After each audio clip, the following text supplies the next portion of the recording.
નમસ્કાર મિત્રો, વર્તમાન સમયમાં ઈરાન અમેરિકાના યુદ્ધ ચાલી રહ્યું છે. તેવામાં દેશમાં ચાલી રહેલ પેટ્રોલ ડીઝલની અને ભવિષ્યમાં શોર્ટેજ આવી શકે તો તેને બચત કરવા માટે 10 મહત્ત્વના મુદ્દાઓ આપણે જાણીએ. 1. સામાન્ય કાર્યો કે જેમાં કોઈ ખાસ ઉતાવળ અર્જન્સી નથી તેવા દરેક કાર્યો પૂરા કરવા વાહનનો ઉપયોગ આપણે ટાળવો જોઈએ. 2. 1 થી 3 કિલોમીટર સુધી જો શક્ય બને તો ચાલીને કાર્ય પૂરા કરી શકાય. 3. 2 થી 5 કિલોમીટર સુધીમાં સાયકલનો ઉપયોગ કરી શકાય. 4. નોકરી કે ધંધાના સ્થળે પહોંચવા વાહન શેરિંગ કરી શકાય. 5.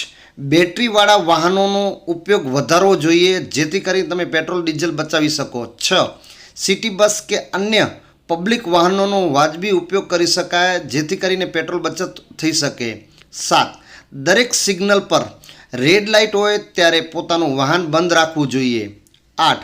આખા દિવસના કાર્યોની યાદી બનાવી કાર્યો એક જ ટ્રીપમાં પૂર્ણ કરી શકાય.